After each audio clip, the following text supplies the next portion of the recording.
Greetings, as I, Tantus Naravan Dracovin, your Lord and Emperor here at the Dracovin Empire, and welcome, one and all, once more. Are you ready to join me learning some stuff about Golarion? Yes, we're diving back into the Pathfinder world's main setting, Golarion. This time, learning about a region. Yeah, normally I'm all ethnicity or for like humans or ancestries or specific countries or city-states, but sometimes we gotta talk about a region. Today's a big one. Mwangi Expanse. Big enough, there's an entire book on it. Now you may say, well, there's a book on it, why don't we talk about the individual countries and stuff in the Mwangi Expanse? And that's a good discussion point. I'm going to say it's because, well, it's more like Varisia. Varisia, there's a book on it, but it's a region and some city-states. Maybe you could almost consider them small countries. Same with Mwangi Expanse. There is no overarching countries here. There's no overarching control here. It's a lot of open region. And so, I'm going to go into it. I'm going to talk about all the books. I'm going to teach you all about this stuff. Whether or not you're joining me, of course, live over there on Twitch or later on YouTube, either's great. For those of you on YouTube, hey, remember, do all the algorithm stuff, like, subscribe, ring the bell. And my question for anybody today, whether you're joining me on Twitch or YouTube, have any of you played any adventures in the Mwangi Expanse? I've done a little bit of one. One of the second edition adventure paths we were doing took us to the Mwangi Expanse for a little while. And I've done some adventures like in the Shackles, which are next to the Mwangi Expanse, and deal with parts of it. So it's like I've indirectly dealt with it, but no major, pure adventures in the Mwangi Expanse. I can say that for myself, just to give my story. But enough that I get some ideas. So let's start by diving into the books, because, hey, I mentioned one major book, but it's not the only book you can look into. If you're looking in Pathfinder 1st Edition, certainly the campaign setting is a good place to start. The Inner Sea World Guide is another one. For 2nd Edition, the World Guide, Lost Omens World Guide. And of course then, the book I mentioned, the Mwangi Expanse. That really does dive into building on everything else that's been established up to now. I'll just use the image of the cover here, because it's a very nice one to introduce us to. What is the Mwangi Expanse? It unfortunately is a catch-all term to refer to a lot of the central west Garund. Now, again, if you look at the size of the expanse, this is basically that kind of western, central area of northern Garund. We don't know a lot about southern Garund. We know a couple of countries, a couple of regions down there, but that's kind of a mystery bedbox I've talked about when it talks to Garund, and I would love to learn about that. We know a lot about northern Garund. Northern Garund also has this region here. It's sort of their unknown land. At a point in time, archaically, it was called the Forbidden Jungle. Now, more appropriately, it is, semi-more appropriately, it's known as the Mwangi Expanse. It is still a catch-all term for this area that's very wild, it's very low inhabited, it's very small amounts of people, and the people there are living in either small city-states, sometimes in tribal areas, It's a mixed bag of lots of different cultures and peoples and things that's in this wildlands, mostly. That's what it kind of is, a lot of wildlands. But you do get these massive, powerful, beautiful city-states, like what's being showed here. This is an image from a city-state in the Mwangi Expanse. So keep that in mind. That's the kind of places you're looking for. These beautiful places in amongst the jungles and wild places of the Expanse do exist. And they are just as civilized as any other Golarion city. It's just the fact that they are separated so out from so many other places often. And they're their own little bastions in this world of the jungles and the wild places. So it's bordered on the north by Hadum, Thuvia, and Osiria. To the east are Capatesh, Nex, Alkenstar, and Geb. To the west, the Shackles and the Arcadian Ocean. Lake Okto is one of the major water sources there. And there's many rivers which drain into the lake. The mightiest is the Vaji River. And the Mwangi Jungle surrounds most of this. Mwangi Jungle dominates a massive part of this region. There are technically, though, 2 other jungles. And I'll show you a map that will kind of define this. So the Mwangi jungle isn't the only jungle in the Mwangi Expanse. It's just the one that is most well known and the most that the region is kind of named for. There are 2 other jungles, the Kava lands in the southwest and the Screaming jungle in the southeast. There are also 2 other major lakes, Terwa Lake and Lake of the Vanished Armies. It's a wonderful name, Lake of the Vanished Armies, though, you know. So I can kind of talk about each of these jungles individually a little bit.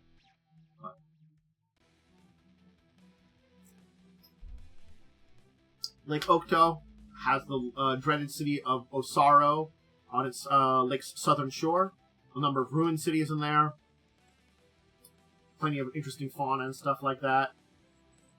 And with the demise of the Gorilla King in 4710, has left the coastal city unoccupied, preoccupied with its own internal chaos. That's the thing. Terwa Lake, to give a little bit more information about that. It's the northern edge of Reichardt's Plains in the Expanse, close to the borders with Shackles and the Sodden Lands. The lake fills a caldera of a dormant volcano, where it does have some volcanic gas leaking into it. And on occasion, as a result of an earthquake, the gas is released and puts out deadly clouds. There are no current settlements, but there are ruins of places like Bloodsalt. The Lake of the Vanished Armies is a narrow-bodied lake in southwest border of Sargava, in the southern reaches of the Mwangi Expanse. The Cure River and the River of Lost Tears flow into there. The Cure River flows on its way out to the sea at Port Freedom. Basically, it's called this because Chellis colonists first settled there. They sent an expedition up the river here. Perfect place for a settlement. But on the 7th night, something emerged from the lake and took out the entire force, leaving the tent and gear behind. And 2 more expeditions made the same fate. So no more groups have been sent, and whatever thing here basically devours stuff, left alone.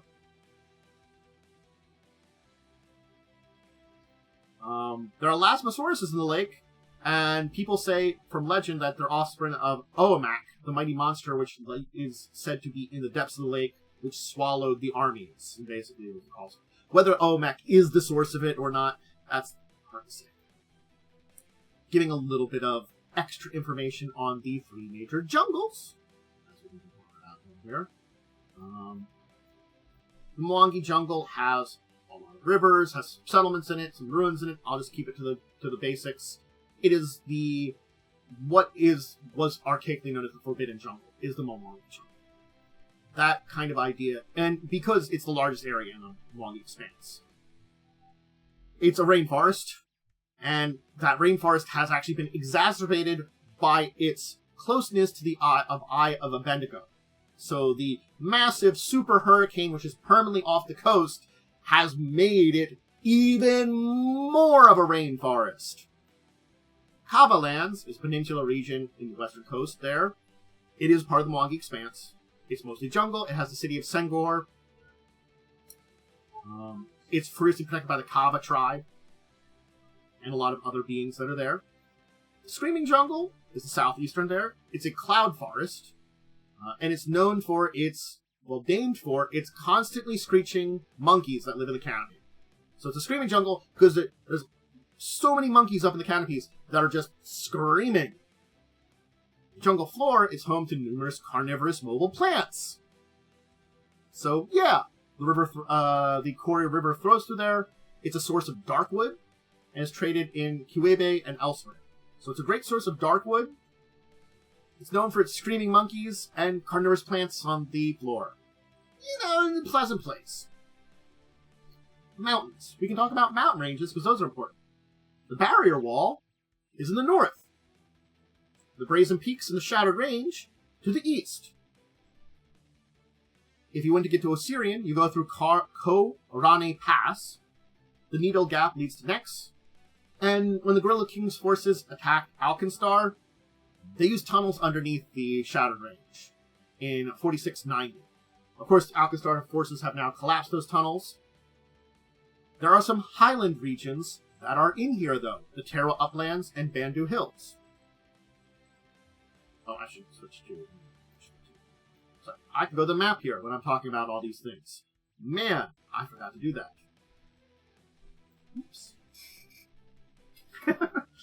You can see on this map, I'll try to point out that the Terra Uplands are over here, if you can see my mouse moving on here, and the Bandu Hills are down here. Here's the Kava Lands, the Screaming Jungle, the Mwangi Jungle. You can see there are some lowland areas in between here, like over here, the ruins of Rascals over here, this kind of more mountainous scrub area, hill lands. And then, of course, the area of the Sodden Lands over here at the border. And then you've got these mountain ranges kind of surrounding. And again, there's these Bandu Hills and Terra Uplands, which are kind of mountains that are there, too. Let's talk about some of the well-known nations and city-states that are within the borders of Mwangi Expanse. There are countless numbers. More so than have been mentioned in any book anywhere. But I can name some of the more important ones, some of which I may do videos in the future about, because we know about some of them more than others. I will say that. But as a basic list of places.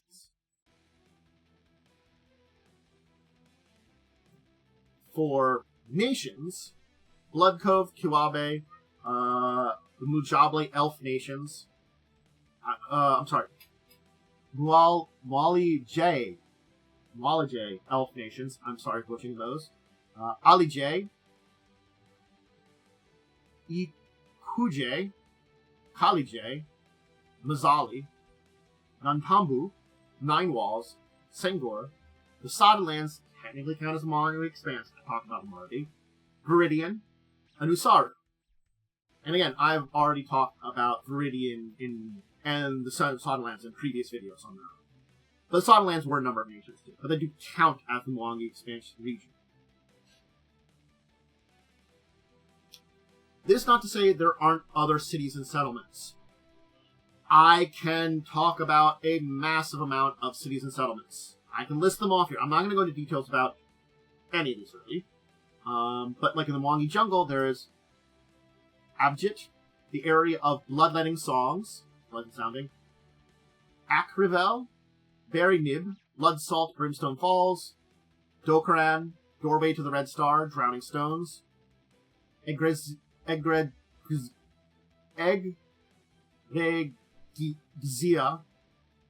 Fountain of Tabis, Gorilla Falls, Gozer's Pool, Gut Blood Labyrinth, Haven, Holy Citramba, Ird, Jaha, Chuluth, Changuji, Kembe, Ko, Kibue, Huitu, Monkey's Paw, Nagisa, Nantambu, Nightfall Station, Nine Wells, Otolas, Pyramid of Kitumu,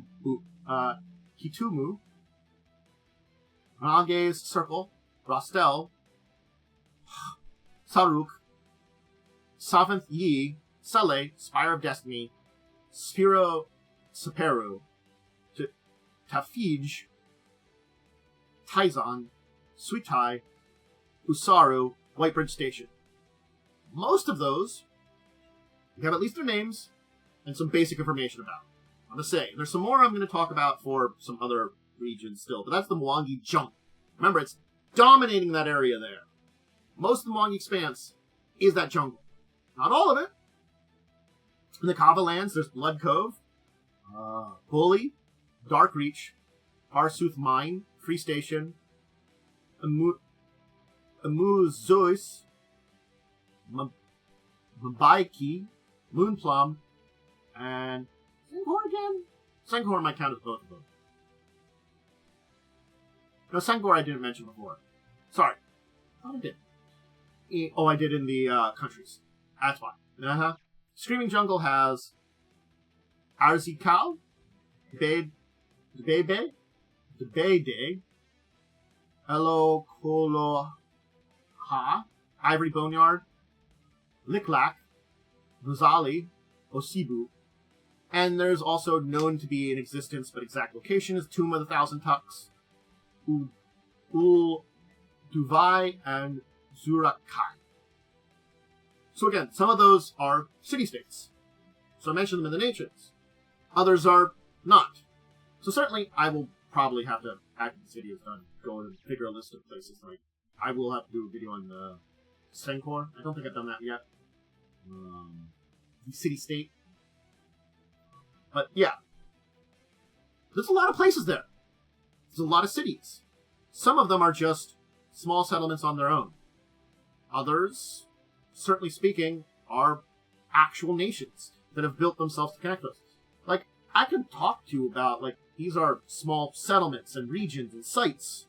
Some of those places, they will have people, but will they have what can be called a society? That's a question. But that's a lot of the places in this region. That's the reason I read off all this. Not to, like, bore you, because that was a lot. I'm not going to lie, it was a lot.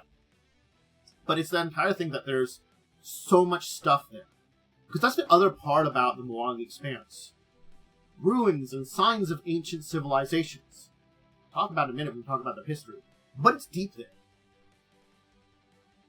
Now, another major thing about the Mwangi Expanse we have to talk about is the fact that there is no centralized government. There's many, many diverse cultures and so many different cities that have so many different relationships with amongst themselves, without outsiders. It's just a mess. There are plenty of places that have peaceful trade with foreign traders, that you might come in, you'll be warmly received regardless of origin. Other places, well, if you're not from the Mwangi Expanse, there's probably consequences, including execution or worse. Worse than execution, for being a trader and trying to come into their place. Certainly, there are also places in the coastal nations like Verdrian. Verdrian is part of the Mwangi Expanse. Certainly it's an independent country now, but it was a territory of Cheliax. They have some animosity towards them still, you know? And, of course, there's the Free Captains of Shackles that are there, too, kind of on the side. It's just a mess of peoples and relationships and, you know, situation.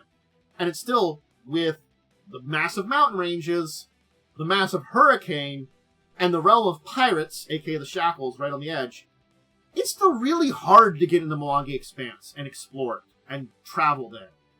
So, yeah, it makes sense why it's hard to have trade and relations with a lot of these places when many of them are cut off and not interested in outsiders. It's a place that is geographically, especially now, because of the hurricane, the Eye of Abednego, geographically separate. It just exacerbates that geographic separation that makes things difficult to connect up with the Mwangi Expanse. Can't say you can't go around the south of Garund, but that's a long trip to go south along the southern coast of Garund. Long trip. Okay. So, why are people still interested in Mwangi? Well, it's a very natural area, abundant in massive amounts of resources. Its fertile soil sustains these lush forests. Areas that are cleared for crops, they are bountiful. There are also rare herbs, medical plants. So much can be found in the Expanse here. Its mountains have copious amount of ore and precious gems. It's a double-edged sword. The locals have to defend themselves against, basically, colonists from Avastian in the recent centuries, who've tried to come in here. Mostly non-successful, but it means people have been interested in them. Again, that's another reason that maybe the Eye of Abednego has helped them a little bit, because it's kept colonists out who are trying to settle and move in and kick them out. Fortunately, you can see in other places where they didn't have the same defenses. Parisia. Shellax went in and just conquered the place. Trade with nations to Avastian and other places primarily concentrates on the coast, the western coast. Places like Sengahor are crucial trade hubs for all kinds of stuff from the inner sea region coming in and stuff from the rest of the Expanse heading out. There are other places. Inland, the city of Quebec, catered towards overland trade caravans originating in eastern Garund nations. Nantabu attracts scholars from all corners of the globe, so there are regions to travel to the Expanse. And while it does have trade with foreign entities from places like this, most settlements within its borders are largely self-sufficient. They rely on local trade networks, exchanging goods and resources from neighborhood settlements, and have minimal dependence on stuff from foreign imports. They're probably more luxuries than anything else. And this characteristic frustrates a lot of northern groups. The Apis Consortium. It limits their ability to exert control and manipulate trade within the region. They want to have trade control in this area, but no one wants their stuff. Foreigners, like the Consortium, travel into the Expanse in search of treasures. Hazards of the jungle exploration, made worse by the existence of evil spirits, sentient plants, juju cults, and, all make it difficult. But those legends of lost cities, maybe someone being made of gold, incredible riches, basically attract visitors. There is wealth to be found in the region, but, heavily laden treasure ships heading north to Avastian from Blood Cove, Sengor, or Anthusis in Viridian encourage piracy, though, too. They have to pass by or around the shackles, so, yeah, even if you can get in there, even if you can face all those dangers, even if you can find that treasure, getting it out, not easy. It's one of those things that makes it very attractive, but also a hell of a problem. So this is a mythical scene. Let's talk history of the Expanse, because it's a mixed bag.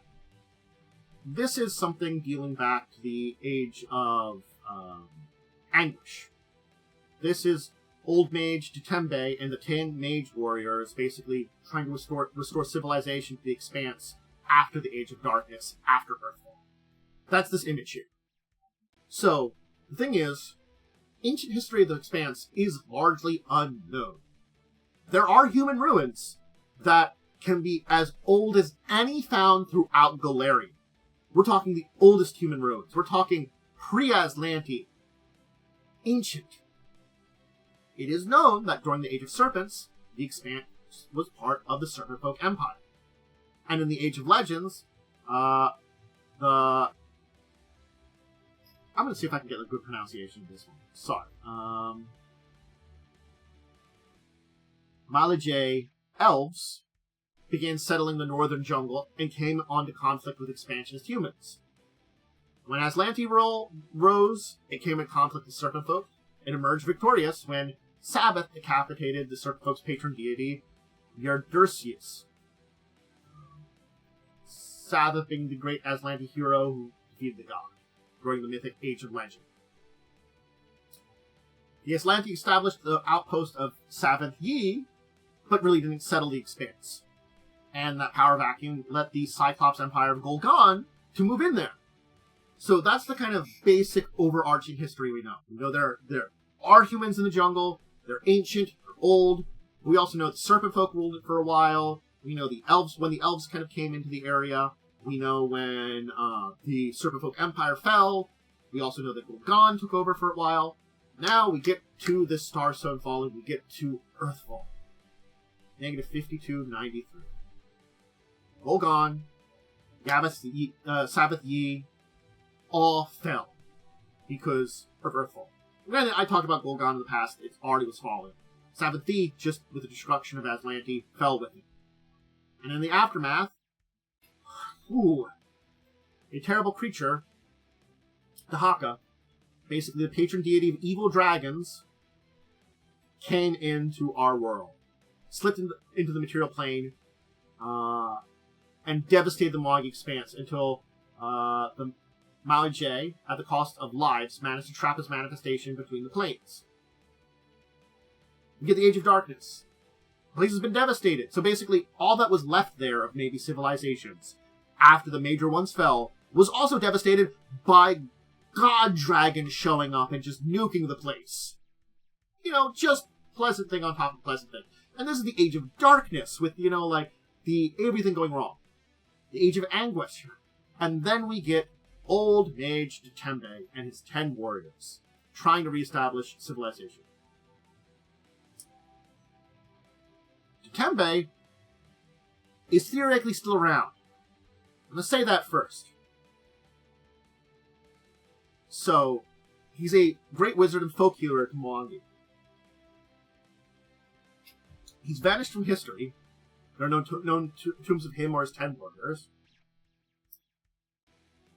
But basically, theoretically, he kind of appears or maybe still exists or something. It's just like, little things. And that hint at maybe he still exists. He's just outside of history.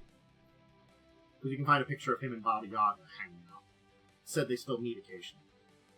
Whether that does mean he still exists now, or that's related to old history, But, just a little bit on him. I don't want to go too deep into him, but yes. That's a kind of big thing, is the Age of Anguish, trying to rebuild stuff. Then we get to the Age of Destiny. And this is negative 2556. This is about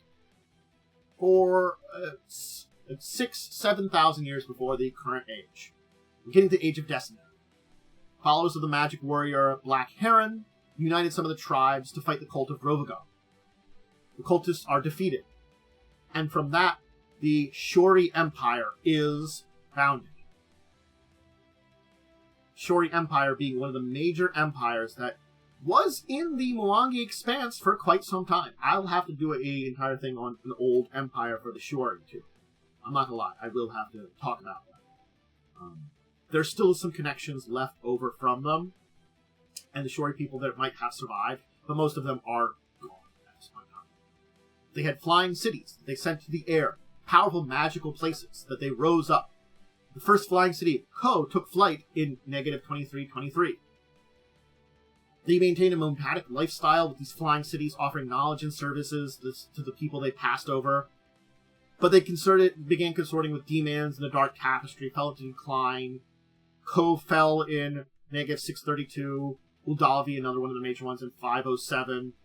Ko falling when it was attacked by the Tarask. Inhabitants was flying over that, and it eventually crashed into the barrier walls. So, it basically traveled to Avastian to help fight the Trask, got damaged by that, and eventually fell and hit into the barrier walls. Collapsed.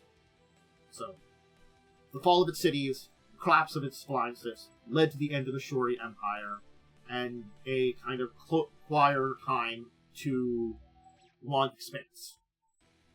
Reached the Age of Enthronement. Wow, what's happening in the Age of Enthronement? Not a lot. All major empires are gone. It doesn't mean there's not city-states, people in the Mwangi Expanse, but there are no large forces of power. It's small tribes, small peoples, small cities, small villages, maybe some city-states here and there, small countries. They're growing up, disappearing, all kinds of things like that. There is no stability, truly. Maybe there's small, stable city-states and stuff like that that remain from those time periods, but nothing major uniting the Expanse. Haldor's Sixth Army of Exploration seeks to conquer the Expanse. It's disaster. The guerrilla king of the time in the ruins of Nagasa basically captures the Worldbreaker and siege engine and defeats the army there. That's basically 2,000 years after the fall of the Shori. Like 2,500. It's another 2,000 years before Cheliax comes in and forms and colonizes Sargava. Then, of course, we have over nearby in 4329, Archmage Geb petrifying the army of Masterdian Sash, leaving their corpses at the Field of Maidens, who was one of the pirate queens and captain of the Silken Purse. Basically, took over Halamog and sent them forth on basically in that region. Anyway, we get to the Age of Lost Omens. And of course, major thing in the region is the Eye of Abendigo. Sargava was formed on the western coast. It was a successful colony and basically began to suffer with Eridan's death. which also led to changes in Cheliax. So, Sargava became independent. It's now a new nation in its place because of revolution and problems there. Sargava's become Vidrian, but that nation that was established there remains. The city of Usaru, on Lake Okta. It was home to bloodthirsty, intelligent apes and the Charuka, who revealed Angazan, one of the Abyssal Lords, a demon of savagery and strength. And it was recently their Gorilla King, the current Gorilla King. There has been more than one Gorilla King. It's just, the first Gorilla King, who was a hunter who stumbled upon the altar in 106 AR, and would become in a site that became Usar and transformed. There was a Gorilla King responsible for the shattering of the Symbosian city of Trifian and scattering those people into the Mwangi Expanse. There was a Gorilla King that took the Siege Engine Worldbreaker in 4684, which may have been the same one that was the most recent one, Ruthzek, who was killed by some adventurers in the forgotten city of Savanth Yi, which overthrew Uzurek and the Khazariks, and basically, Anyway. And Rusek was also basically found by the Demon Lord and was a human and became an intelligent gorilla. And became a Gorilla King. A dire ape.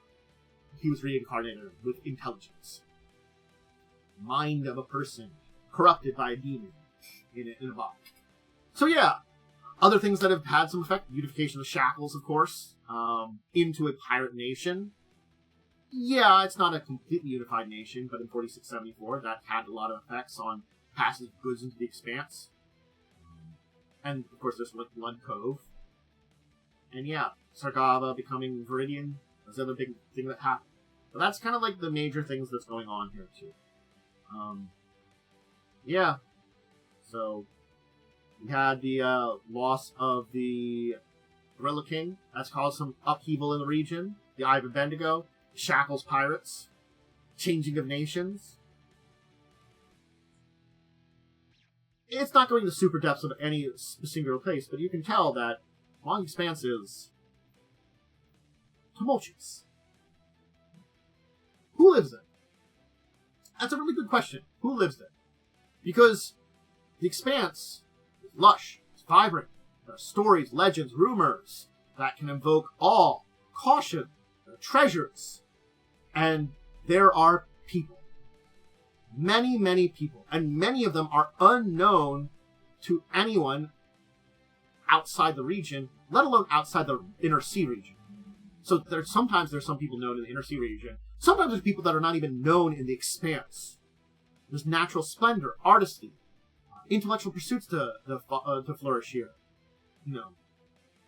The people that live there know that the environment can pose so many threats, but they've learned to live with it and learn to live in the Expanse. There are so many cultures that are here, diverse people that coexist and thrive amongst the various perils that are there, and the bounty of the Expanse. Hunger and scarcity are rare in the Expanse because of the wealth of abundance and resources. There's readily sustenance, water, natural fibers, valuable materials that facilitate the early inhabitants being basically self-sufficient, which I mentioned. And this self-sufficiency and independence of these small, city-state nations and places have shielded them from a lot of external influence and discourse that's happened across Golarion. The more populous, other than the humans, which are of Garundi, Mwangi, and Haldan extraction, of course, Garundi and Mwangi in particular, Haldan more recently. There are also elves and halflings. The Kolo of the Expanse also have their own unique society, the Kolo being, in quotations, formerly known as Gnolls until the Plorsta, or Kolo. So there's a lot of people that are there. Languages, of course, you can find Haldane, Elven, Garundi, Halfling, and the most common, Mwangi. There are lots of different types of worship, too. Abadar, Kalistre, Gozera, Norgaber, Serenay, Shelyn, Agazon, worshipped by the sentient apes. Many of the Mwangi actually also go into shamanism, ancestor worship of Gorzera. as being complementary belief systems that rather than complementing. So shamanism, ancestor worship, Gozra all kind of work together to one belief system too. It's a lot of people then, a lot of different societies, and basically each city-state, each settlement will probably be its own little version of society. Granted, some near each other might be similar. They might not be. It could be that this society is descended from these people from this region, and these societies are descended from these people, and maybe their people moved into that region in that area separately long ago. Maybe they're from the same source. Maybe they're not from the same source. Maybe they've just been living separately this entire time and have developed completely different cultures over the thousands of years. It's impossible to say where connections are, what connections aren't. It is so many different people. There are many, many tribes, many, many different people that live in the Expanse.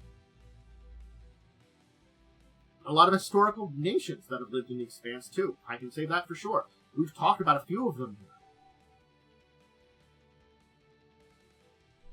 So, let's finish up. And this is, of course, Ukuje. It's one of the elves. This one here is an Ukuje elf from the Malije elves. Keep in mind, I talked about elves in the past, and elves may have originally not been from this planet. But only most of them evacuated Golarion during Earthfall. 2 groups stayed. These 3, those of the Mwangi Expanse, and some that retreated underground.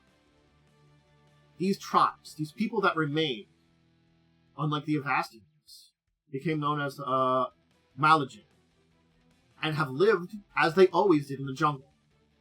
They're descendants of elven explorers who established a nation spanning the jungle during the Age of Legend.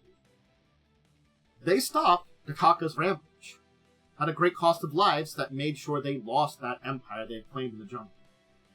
So these tribes were left behind in order to fight the Great Darkness, the Haka,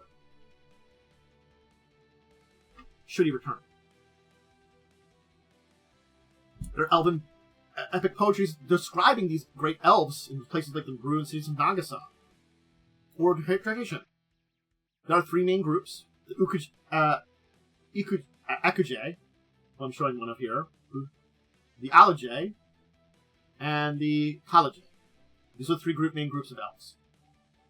There are dwarves in the Mwangi Expanse. There are 2 main groups. They don't have any real contact between the 2 of them. It's not impossible for there's little contact between them. It's like they might know of each other, but they're separated enough they don't. There's the Mipke, who migrated to Tewa Uplands and found the sky citadel of Cloudspire in negative 4372 after the quest for the sky. And Taralu, who are scattered clans across the eastern jungle. Basically didn't settle the same kind of area. And again, the Taralu are no longer into old dwarven traditions. They have ancestor work and totemism. They view dragons and wyverns as holy creatures. And of course, then there's their cousins, who, are more closely related to old dwarven traditions, but have been shaped by their sky citadel in this region. There are halflings, the Songo halfling tribes of this region, of the Laughing Jungle, part of the Expanse. They are very reclusive, to their own, kind of out in these areas, kind of separate.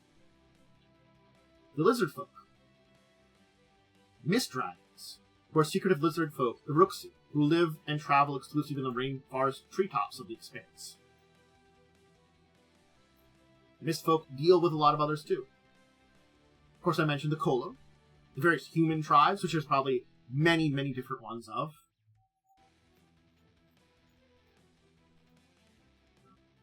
A couple of groups that have gone extinct, unfortunately. 2. There's the Kava. They're a tribe of pygmy ketch, gibbon-like creatures that stand 3 feet tall, with grayish-green fur, long clawed arms that make them expert climbers. the Umoto, a group of Mwangi people who live near the ruins of Ko. And of course I mentioned other groups when dealing with Gorilla King and his people, like Osaru, where you have sentient gorillas. But you also have other groups, like the, I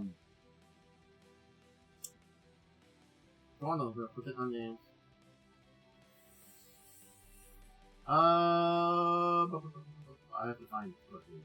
The Charuka, who are ape men, almost can be described as. That's a very vulgar term for them. But the Charuka are basically a little bit in between your average ape and basically humanoid, that is, we know it. It's a vulgar term that's often used by the other members of the residents of the Mwangi Expanse and Pathfinders, basically. Basically, they're thought to be maybe the first cultists that chose to worship Agazam and were reduced to this kind of more creature reincarnated in this. They weren't able to be true apes. They were maybe these things in between man and ape. That's another inhabitant of this region. So there's so many people that live here. So many unique cultures and so many different things. Yeah. I think that's a good place to leave Mwangi Expanse. I hope you enjoyed learning and diving into the Mwangi Expanse. I think it's an interesting region, and it's one of those things that even with the big book that we have on it, even with all the material we have on it, we only have a small picture of the Expanse. Because it's one of those regions that there are so many small subcultures and so many small settlements and places that might be an individual culture in and of itself. There might be nowhere else like it in the entire Expanse. It's a possibility. Each little city-state could be its own individual bastion of a culture that might not have any connections with any culture anywhere. The great destructions, great battles, great wars, great peoples that have once been in the Expanse have all left their mark. There are countless ancient ruins and places that could be explored, and that lore does lure people in from outside the world. But it's one of those things that the Expanse gives and the Expanse takes. The Expanse is filled with lush and gives. You will know not need for food or water or supplies within the Expanse. There's so much to give from the Expanse. The Expanse will very easily take your life. It's deadly. It is dangerous. And if you do not know what you are doing, it will kill you. The people there are hardened by the Expanse. They know how to live there. They know how to live with it. They know the dangers of it. They know the bounty of it also. And some have built great city-states amongst this bounty, places protected with great walls and city and buildings that represent their great culture. Others just live in small tribal groups that make do, that build and tell their stories. And there is a massive diversity of all kinds of different people there. Some of them battle each other. Some of them don't. Some of them can have conflict. But many of them find ways to live with each other. Conflict is probably not as numerous as peace. Because, well, you're fighting each other. You're not paying attention to what's around you. And that big old beast, that big old plant, just swoop in. Oftentimes, yeah, doesn't mean they won't. But that need to protect is what's important. Protect what's yours. Not to go out and try to take something from someone else. You don't need to, most times. You have no want and need for it. You have everything you need. Usually. It's this interesting juxtaposition that there's so much that the outside world would want of the Expanse. I don't want anything from the outside. And it's so hard to get there, so dangerous to get there, let alone exploring it. Massive mountain ranges with difficult passes to go through. Massive storms. Pirates. Getting there exploring there, understanding there. There's so many steps along the way, and even getting out with whatever you have. The challenges make the Mwangi Expanse so inviting, but also very unlikely you'll succeed. It's a place that's perfect for the call of adventure. Probably plenty of Pathfinders or adventurers that travel out there to the Expanse from somewhere, take the long journey to seek treasure, danger, find some little bits of history, maybe find some ruins that they can discover, map, sell to someone, maybe find a little bit of gold while they're there, something strange and magical, a lost artifact.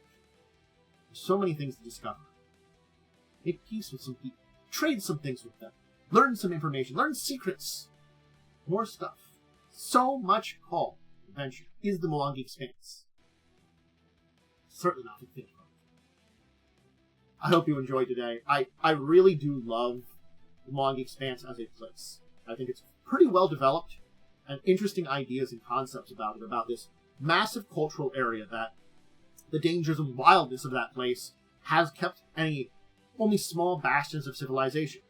That's why there's just small city-states, maybe certain nations which have taken a lot of effort to carve out. Slifeled Verdian is a nation, but it took a lot of blood, sweat, and a lot of resources to carve out. Sargava was not carved out very easily. It took a lot from Cheliax, and losing it during the Age of Aridin and with everything was a big blow. Granted, it's managed now to find a voice as one of the few major nations in a region that is kind of on the edge of a lot of that wildness. There is places to settle in between the jungles. It's just the jungles dominate so much. Mountain or hillless lands or jungles is most of the Expanse. I'll probably talk about some of the nations in the Expanse. I've already talked about a few, but I'll probably talk about some of the city-states, because we do know about some of them pretty in-depth that I would want to do videos in the future. So expect those. And maybe I've talked about doing some videos on some ancient empires, and I think I've done a few of them. I'll do some more in the future, too. I'll dive into some more of those ancient empires. And I'll teach you about them, because there's some interesting ones. The Shori Empire is a pretty interesting and cool one. They made flying cities. That's awesome. We'll have to talk about it. I hope you, though, check out more of my videos and stuff like that. Whether you're joining me live, which I go live on Tuesdays, Thursdays, and Fridays for tabletop stuff, usually mid to early afternoon, or early to mid-afternoon. Pathfinder stuff, Thursdays, if you want to check that out specifically. Other tabletop stuff on other days. All that goes up on YouTube later on. I have a social media link below. Discord, twitter.com/x.com, whatever you call that. It's all about, updates on my schedule, cat pics, a couple of light things there and there. I'm a little bit more in the Discord side. You really want to see what's going on with me, hear my thoughts and stuff about stuff, and rants sometimes. And definitely a lot of cat pics. And some video suggestions, too. Tabletop and other related stuff. Yeah. Oh, other tabletop-related stuff you can check out live or later on YouTube. Crimson Queen, Wednesdays at 9 p.m. We play Pathfinder 1st Edition, so you can watch me run a version of the Crimson Throne adventure path set over in Greasy. I deal with some of the stuff there. And we do have some people that... we do have one person that originated his bloodline, or their bloodline, I should say, from the Expanse. And also then, Saturdays, 6 p.m. EST, discussing tabletop. We talk about news of the week, deeper discussions. It's kind of a talk show / podcast that we dive into tabletop topics. I highly recommend that. It was a fun time, and I hope teach people some things that they might be able to use in their games. All right, everybody. I'm going to wrap up now. I'm going to go hang out with Twitch a little bit, and, probably, I don't know how long I'll go with them for today, but for those of you over on YouTube, I hope you enjoy. And, until the next time we chat about something in the Mwangi Expanse, something else in the world of Golarion, or someone else. I bid all of you out there a deep and wonderful farewell.